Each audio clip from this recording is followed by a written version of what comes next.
Welcome to today's deep dive. We are so glad you are here with us.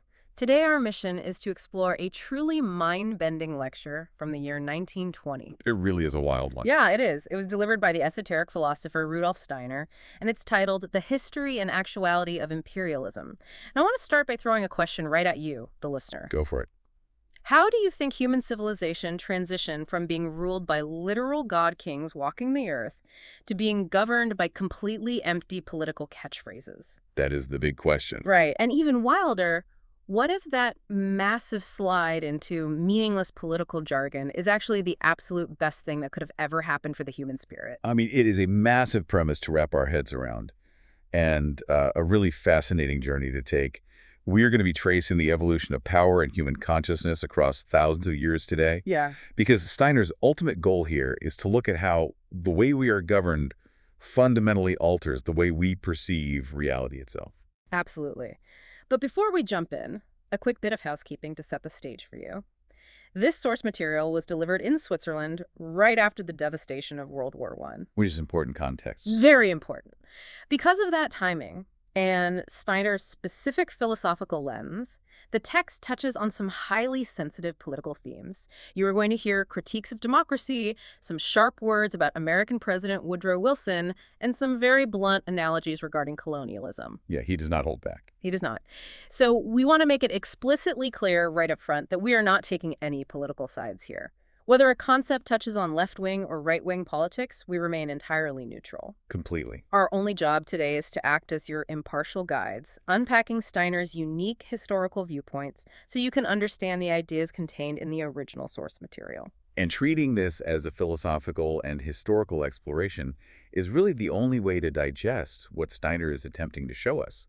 He wants to map out how we arrived at the modern world, but he isn't doing it by looking at, dates and battles.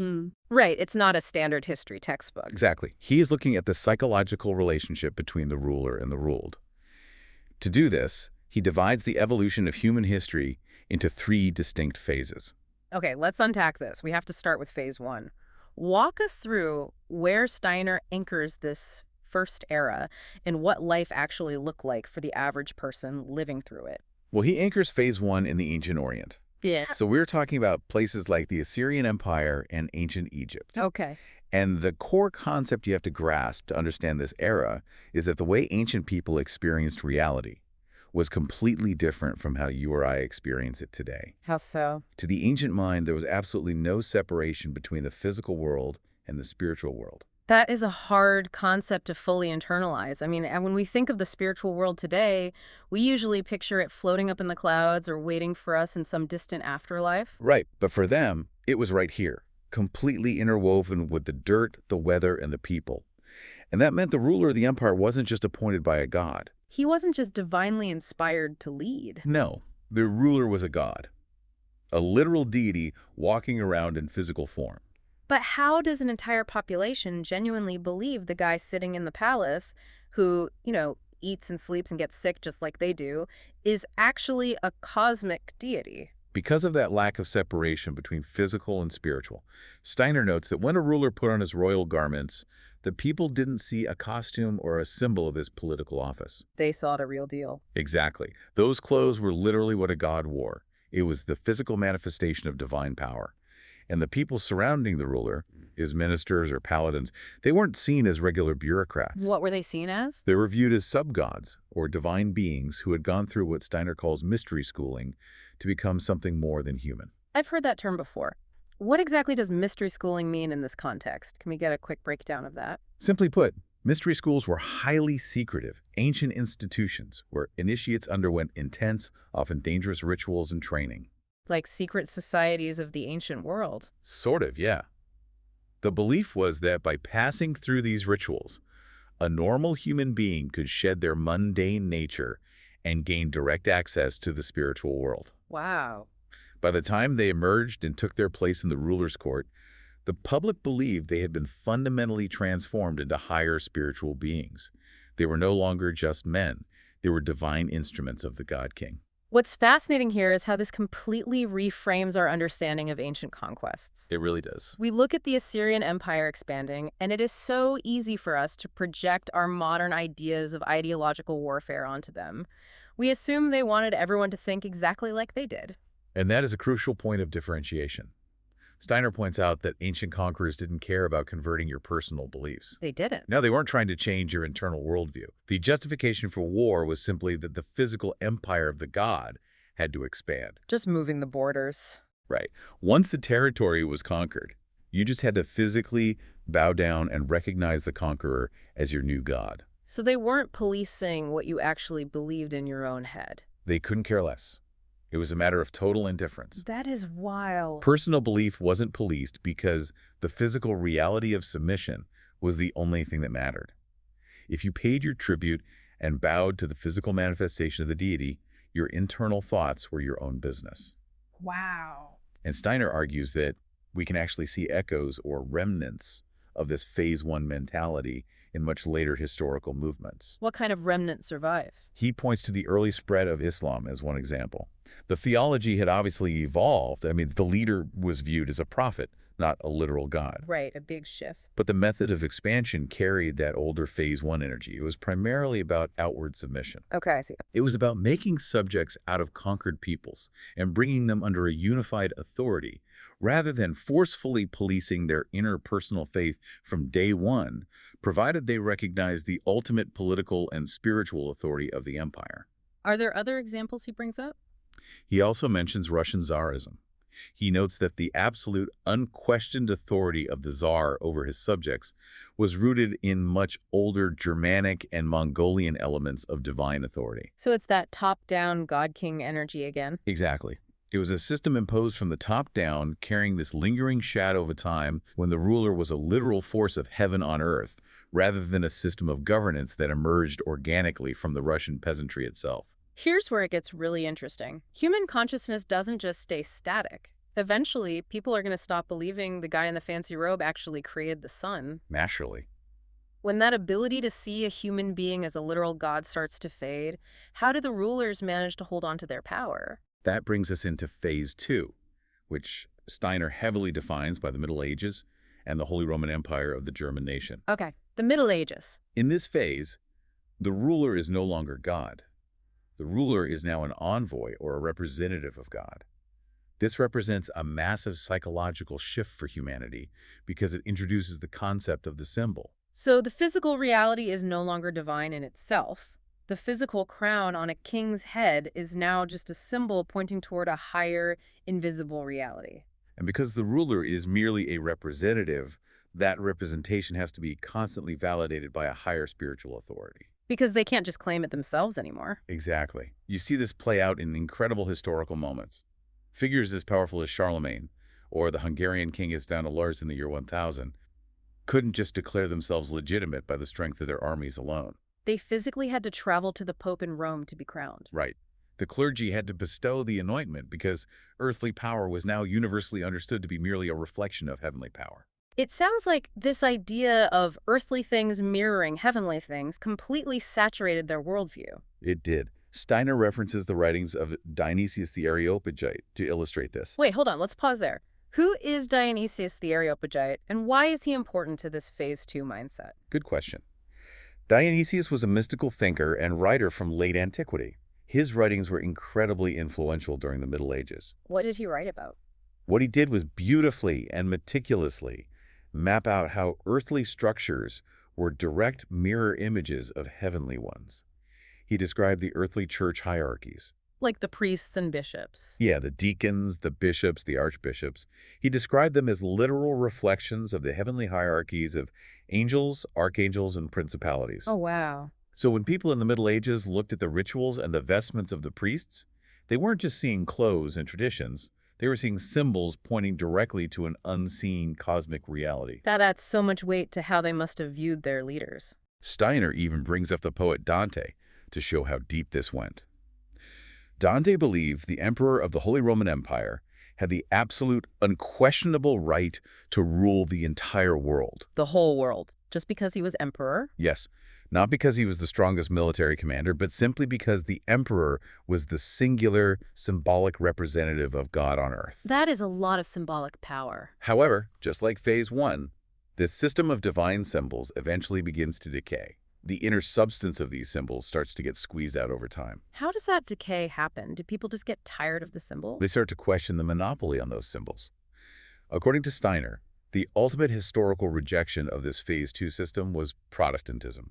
How so? Protestantism is obviously a massive religious movement, but how does Steiner view it specifically through this lens of imperialism and power? In Steiner's analysis, Protestantism was essentially a massive historical protest against the very idea that earthly men could act as God's direct representatives or envoys. So no more popes, bishops, or kings standing in for God. Exactly. It was a total rejection of the physical symbol as a necessary vessel for divine power.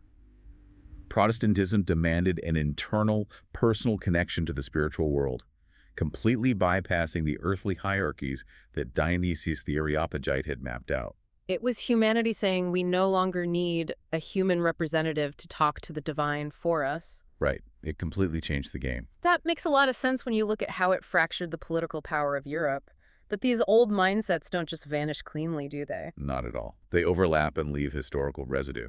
Steiner shares a mind-boggling anecdote from just a few years prior to his 1920 lecture. Okay, let's hear it. He talks about a pastoral letter written by a Central European bishop. In this official letter, the bishop actually claimed to his congregation that a Catholic priest is fundamentally more powerful than Jesus Christ. Wait, what? That sounds completely absurd to a modern ear. How on earth did a bishop justify that theology? The bishop justified it through the ritual of transubstantiation. Let's do a quick breakdown of transubstantiation for anyone who might not be familiar with the Catholic theology there. Sure. Transubstantiation is the belief that during the sacrament of the Eucharist, the bread and wine literally transform into the actual body and blood of Christ. Right. It's not a symbol to them, it's a literal transformation. Exactly. And the bishop's logic was that during this ritual, the priest's physical actions and words at the altar effectively force Christ to be present in the host. Force him. Yes. Christ has to obey the ritual.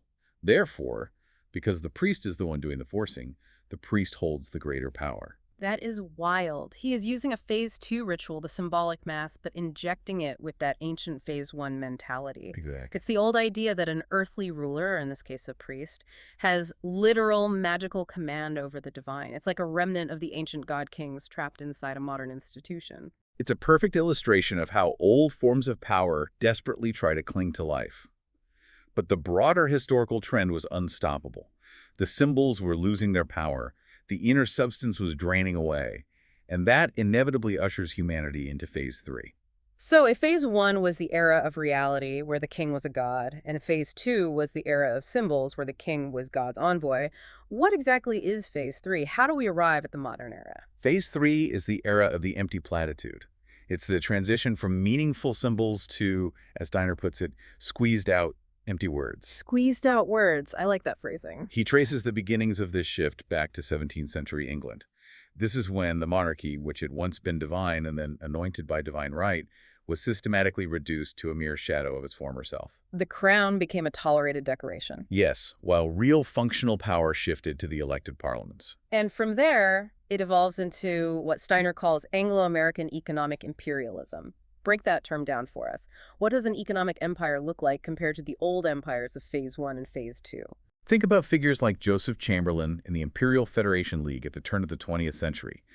The driving force of empire was no longer a divine mandate to spread a god's physical domain, nor was it a symbolic crusade. It was just business. It was purely economics. It was about resources, trade routes, and wealth extraction. But here is the problem. You cannot just tell the public, or the people you are conquering, that you are dominating them simply to get richer. You need a cover story. And that cover story is made entirely of empty platitudes. This is where Steiner becomes highly critical of the political rhetoric of his time. He points specifically to the global, almost blind glorification of Woodrow Wilson across Europe following World War I. Wilson was incredibly popular over there. He was, and Steiner points to phrases that were dominating the international airwaves. Concepts like the self-determination of peoples. I have to play devil's advocate here for a second. Isn't the self-determination of peoples a genuinely good thing? Are we really saying that human rights, democracy, and national sovereignty are just empty platitudes? It is a great question. And it's important to understand Steiner's specific cynical lens here. He isn't necessarily saying the concept of freedom is bad. Okay. He is arguing that in the mouths of Phase 3 empires, those beautiful-sounding phrases were completely untrue in practice.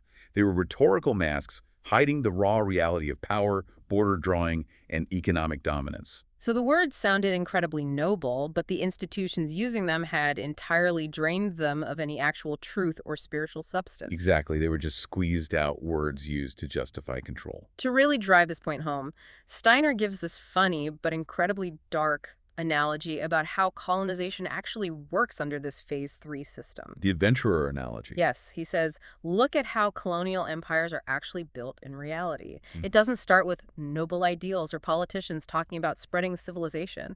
It starts with scruffy, foul-smelling adventurers. The guys who don't fit into polite society back home. Yes, the outcasts. They go out to the colonies, they use brutal force to conquer, they steal whatever they can, and they get filthy rich. But back in the capital, they are still seen as bohemians. They aren't respectable members of society. But then time passes. The scruffy adventurer has a son. And the son, well, he smells a bit better. He's been educated with some of that stolen wealth. Right. Then the grandson comes along, and the grandson smells even better. He might even be a philanthropist. And eventually, enough time passes, and the whole enterprise starts to smell very good indeed. And that is when the state finally swoops in. With the noble phrasing. Exactly. The state wraps its arms around this multi-generational stolen wealth, adopts the language of being a benevolent protector, and uses empty, noble-sounding platitudes to make the whole brutal, economically driven reality look entirely honest and respectable. It is a brutal breakdown of how language is weaponized to obscure reality. Yeah. Look at the immense journey we have taken. It's huge. We have gone from the terrifying, awe-inspiring physical reality of the God King to the beautiful, meaning-filled era of divine symbols, all the way down to a modern world governed by hollow catchphrases and majority decisions where the actual reality of power is carefully hidden beneath the surface of noble-sounding jargon. So what does this all mean? I have to be honest, this feels like an incredibly depressing history lesson. Are we as a species just doomed to live in a hollowed-out reality where we are governed by empty political jargon? It definitely feels bleak at first glance. Steiner even jokes in the lecture about meeting titular court counselors. These people walking around with fancy titles and Red Eagle medals pinned to their chests, but the titles mean absolutely nothing. Is that just our fate now? If we connect this to the bigger picture, this is actually where Steiner introduces his most profound and surprising twist. Okay, lay it on me. Based on everything we just discussed, you might expect him to be entirely pessimistic about this Phase 3 emptiness. But he is not. In fact, he argues that this emptiness is a cosmic necessity. I am genuinely struggling to follow that logic. Why is it a cosmic necessity that our political structures and our language have become an empty lie? How is that a good thing? Let's walk through it together. Think back to Phase 1. When the physical world was filled with literal God Kings, there was absolutely no room for you as an individual to develop your own spiritual life. Because the spirit was entirely externalized in the ruler. Exactly, you just bowed down. Even in Phase 2, the era of symbols, your spiritual life wasn't truly your own. It was entirely mediated by the church and the state who controlled the symbols. Okay, I follow you so far. The institutions took up all the spiritual oxygen in the room. Now look at today. Because our worldly institutions, our politics, and our public affairs have been completely drained of their spiritual reality and their symbols. Because they have become nothing but a machine of empty economic platitudes. They have become an empty vessel. Oh, I see where this is going. The vessel had to be emptied out. Precisely. The old systems had to become hollow so that something entirely new could enter. Because the physical world of politics is now just empty words, it finally leaves a void. A space for us. Yes. It leaves room for a true, independent spiritual realm to enter human life. A spiritual realm that, as Steiner quotes from Scripture, is not of this world. That is the ultimate aha moment right there. The silver lining to the whole cynical mess. It really changes everything. We had to lose the physical magic of the God Kings. And we had to lose the majestic symbols of the Middle Ages, and we had to suffer through the modern era of empty corporate and political jargon just so we could finally have the internal space to find genuine spirit for ourselves. The old had to be thrown overboard so we could learn to fill the vessel ourselves. It shifts the entire burden of responsibility onto the individual. The physical reality around us is no longer spiritual. It's just a machine of platitudes. Therefore, the spiritual reality must be actively established among us, by us. It must exist right alongside the physical reality, but entirely independent of it. That is just an epic journey to wrap your head around. We've traced the timeline from the terrifying reality of literal god-kings ruling the ancient sands through the beautiful but ultimately fading era of divine symbols and heavenly representatives, all the way down to our modern age, an age dominated by empty political catchphrases and hollow titles. It really changes how you listen to the language of power on a day-to-day basis. It does, and I want to bring this right back to you, the listener. The next time you are sitting on the couch watching the news or you are stuck in a corporate meeting and you hear a phrase that feels entirely hollowed out, a phrase that you know has been squeezed of all its actual meaning, don't let it make you cynical. Try not to. Remember Steiner's perspective. That empty space, that hollow platitude, is actually a cleared out field. It is exactly the space where your own independent spiritual and intellectual growth can finally take root. This raises an important question, though. A lingering thought that Steiner drops right at the very end of his lecture, almost as a warning about the future of this empty vessel. We know the public world is now operating in Phase 3, the realm of the empty platitude. But what happens if hidden groups, what Steiner refers to specifically as secret societies in the West, are actively trying to hijack this empty vessel? Wait, hijack it how? If the public world is empty, what are they doing? By secretly trying to push the old magical symbols of Phase 2 into our modern Phase 3 world, but doing it exclusively behind closed doors. Oh, wow. What if, while the general public is fed a daily diet of empty economic platitudes and hollow political debates, there are networks operating in the shadows, utilizing the power of ancient symbols, rituals, and mystery schooling to maintain real psychological control? It forces us to ask a very uncomfortable question. Which is? In a modern world governed by empty words, who is really filling the empty vessel behind the scenes? Wow, that is a deeply chilling thought to end on, and exactly why looking at history through these different, sometimes challenging lenses is so incredibly valuable. Thank you so much for joining us on this deep dive. Keep questioning the words you hear, keep looking closely at the symbols around you, and we will see you next time.